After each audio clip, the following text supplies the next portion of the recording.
কাছের মানুষেরা ভাবে আমি খুব শক্ত মনের মানুষ। আমিও তাদের ভাবনা ভুল প্রমাণ করি না।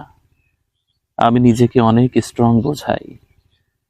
কিন্তু সত্যটা হচ্ছে, যখন আমি কারো কাছ থেকে আঘাত পাই কিংবা কোনো কারণে আমার কষ্ট হয়, আমি সেই কারণগুলো পুরোপুরি বলতে পারি না।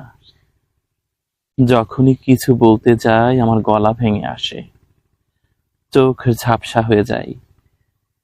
এই যে নিজের এত বড় দুর্বলতা, সেটা কাকে দেখানো উচিত আমি বুঝতে পারি না। তাই সবসময় এমন ভাবে থাকি যেন আমার কোনো কষ্টই হয় না, আর হলেও ওসব আমার গায়ে লাগে না। মানুষ আমাকে নিয়ে যা ইচ্ছে ভাবুক, শুধু দুর্বল আবেগে না ভাবুক। কেউ যখন কারো দুর্বলতা জেনে যায়, সে তখন আরো বেশি দুর্বল হয়ে যায়। মানুষের জীবনটা এমনই। কাছের মানুষ আপনাকে অনেক কিছু ভাববে, সবটা আপনি নয়। আপনি যেমন ভেতর থেকে আপনি ঠিক তেমনই থাকুন।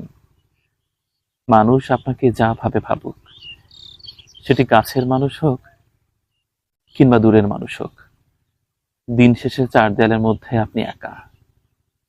আপনার ভাবনার সাথে আপনার একাই বাস করতে হবে, একাই সংসার করতে হবে। আপনার পাশে কেউ থাকবে না, কেউ কখনো কারো পাশে থাকে না। আনন্দগুলো যেমন শুধু একা আপনার, ঠিক তেমনি দুঃখগুলো আরো বেশি আপনার একার। আনন্দের সঙ্গী পাওয়া যায়, কিন্তু দুঃখের সময়কার সঙ্গী একদম মেলে না। তাই স্ট্রং থাকা উচিত। ভেঙে পড়ে কি লাভ? মানুষ যা ইচ্ছে ভাবুক, আপনি শুধু আপনার জায়গায় ঠিক থাকুন, ভেতর থেকে শক্ত থাকুন। আপনার সাথে যাই ঘটুক, আপনি বোঝান আপনার ঠিক অতটা কষ্ট হচ্ছে না, তাহলেই তো ভালো। এই অভিনয়ের নামই তো বেঁচে থাকা।